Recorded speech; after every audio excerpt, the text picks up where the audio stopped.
미나상 곤니찌와. 여러분 안녕하세요. 일본어 상용 한자 기초 마스터의 한선희입니다. 여러분과 저는 초등학교 2학년 한자를 지금 공부하고 있죠. 지금 초등학교 2학년 한자의 앞부분을 공부하고 있는데요. 앞부분의 한자도 많이 공부해서 몇 개 안 남았네요. 지난 시간에는 51페이지서부터 53페이지까지 확인학습에서 복습을 했습니다.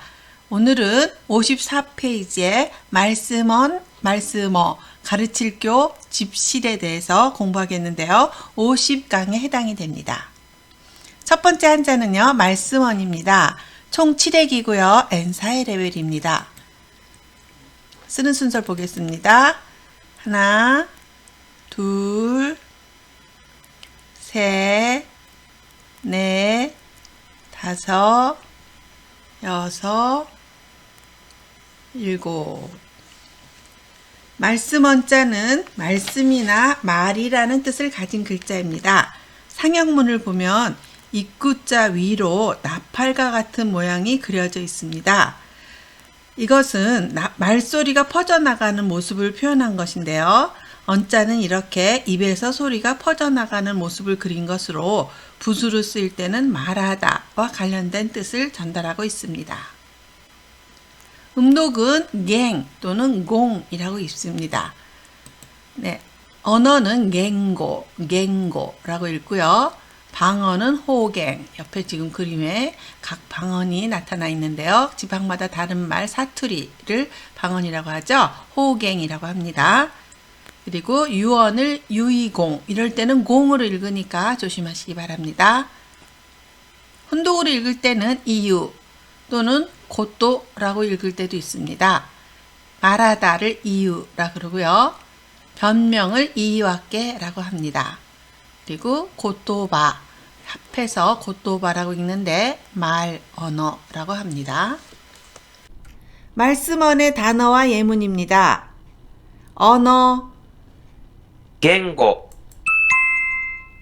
말하다, 言う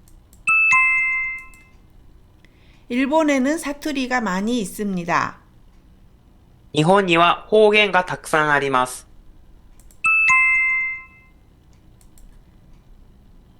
변명을 하지 마세요. 言い訳を言わないでください。 네, 수고하셨습니다. 띵동 소리가 나면 눈으로 따라하지 마시고 꼭 입으로 따라해 주시기 바랍니다. 오늘의 두 번째 한자입니다. 말씀어입니다. 총 14회이고요. N5의 레벨입니다. 좀 쓰는 순서가 많습니다. 쓰는 순서를 보면요.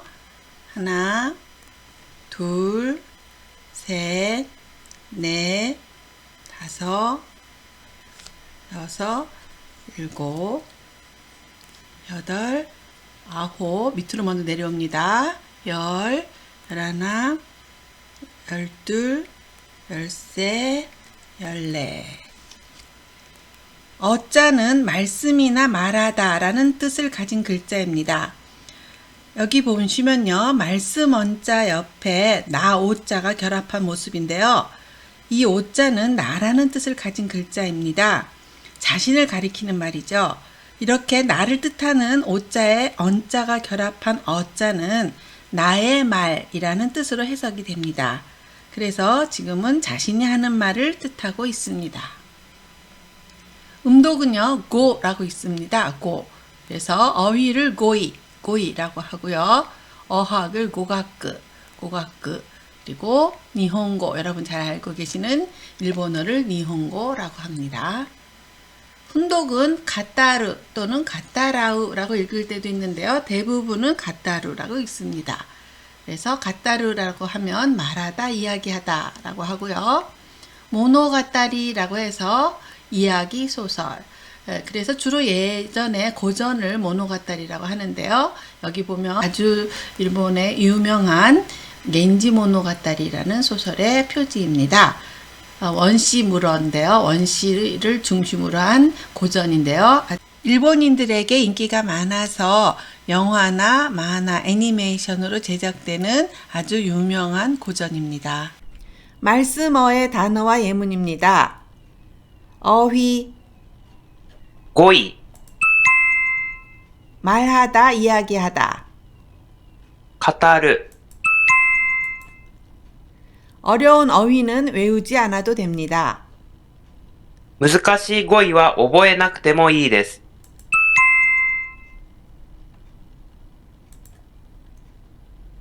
겐지 이야기는 유명한 고전입니다. 源氏物語は有名な古典です。 네, 수고하셨습니다. 세 번째 한자는 가르칠 교입니다. 총 11액이고요. N4의 레벨인데요. 옆에 보면 밑에 한국식 한자도 있는데 한국식 한자는 약간 옆으로 한 거 외에는 그다지 커다란 차이는 없습니다. 일본식 한자는 이렇게 똑바로 돼 있죠. 쓰는 순서는요. 옆으로 먼저 하나, 둘, 셋, 넷, 다섯, 여섯, 일곱, 여덟, 아홉, 열, 열하나. 네, 교자는 가르치다, 가르침이라는 뜻을 가진 글자입니다. 효효자라고 합니다. 요 윗부분을 효효자와 아들자, 칠복자가 결합한 모습인데요. 효효자는 배우다라는 뜻이 있습니다. 배우다라는 뜻을 가진 효자와 아들자자가 결합한 것으로 아이가 공부를 하도록 하다라는 뜻으로 만들어졌는데요. 상형문을 보면은 회초리를 들어 아이를 가르친다는 뜻이 그려져 있습니다. 그래서 이 글자는 가르치는 뜻이 되었습니다. 음독은 교라고 읽습니다. 우리나라 말로도 교, 일본어는 좀 길게 교 하시면 되겠죠. 교육을 교이크, 교이크고요. 교사를 교시, 교시라고 하고요. 교실을 교시츠, 교시츠. 예, 한국어 음과 상당히 비슷하죠. 훈독으로는 오시에루 또는 오소와루라고 읽습니다. 가르치다를 오시에루, 오시에루라고 하고요. 제자를 오시에고, 오시에고라고 합니다. 배우다라는 자동사가 되면 오소와루라고 합니다. 가르칠 교의 단어와 예문입니다. 교육, 教育、 가르치다, 教える、 마이클은 영어 교사입니다. マイケルは英語の教師です。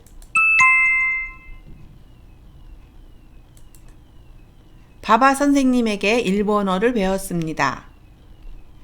馬場先生に日本語を教わりました。 네, 잘하셨습니다.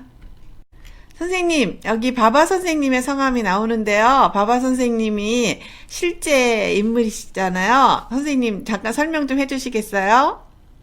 馬場先生は私の恩師です。 네, 그렇습니다. はい。 아, はい。 여기 조금 읽는 법이 특이한데요. 보통은 흔한 성은 아닌데요. 저희가 자매학교로 계시는 곳에 선생님이셨습니다. 오늘의 네 번째 한자입니다. 집실이고요. 총 9획입니다. N4의 레벨입니다.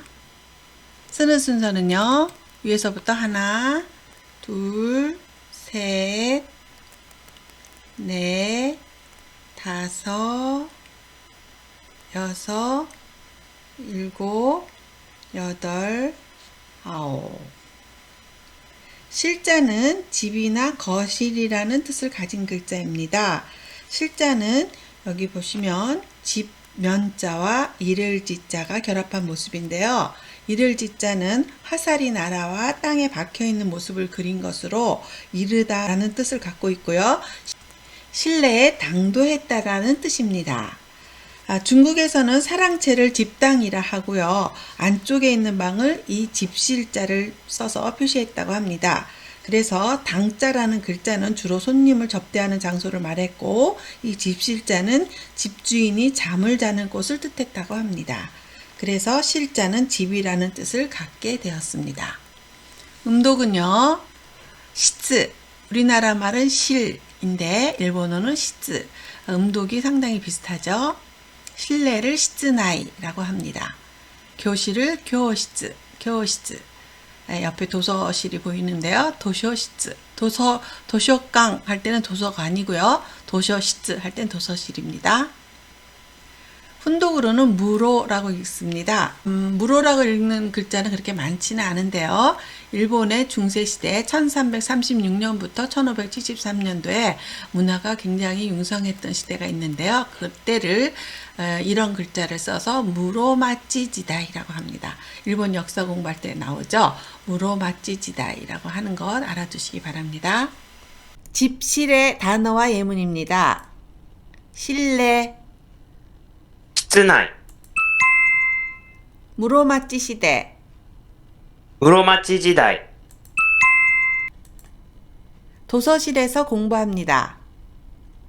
図書室で勉強しています。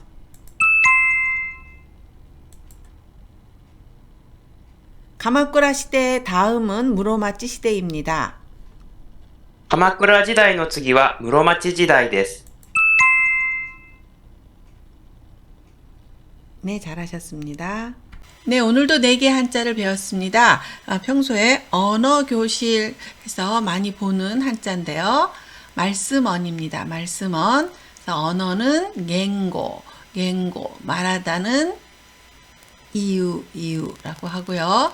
두 번째 한자는 말씀어였습니다. 말씀언에 이게 오른쪽이 붙습니다. 어휘를 고이라고 하고요. 말하다, 이야기하다를 갓다루. 여기 지금 말하는 모습이 보이는데요. 갓다루라고 합니다. 세 번째 한자는 가르칠 교입니다. 가르칠 교. 여기 선생님이 땀을 뻘뻘 흘리고 계시네요. 네. 교육을 교이크라고 하고요. 가르치다를 오시에르라고 합니다. 네, 마지막 한자는 실자였죠. 집실 지금 무로마치 시대의 의상이 보이는데요. 실내를 시츠나이, 그리고 무로마찌지다이라고 있습니다. 훈독으로 읽을 때는 무로마찌지다이라고 읽습니다. 오늘 54페이지에서 말씀언과 말씀어, 언어, 가르칠 교와 집실, 교실에 대해서 공부했습니다. 평소 많이 보는 한자죠. 잊어버리지 않으시도록 잘 메모해 두시고요. 다음 시간에는 장인공, 지을작, 셀개, 샘산에 대해서 공부하겠습니다. 55페이지입니다. 오늘도 수고 많으셨고요. 다음 시간에 또 만나기를 바랍니다. 정말 수고 많으셨어요. 다음 시간에 또 만나요.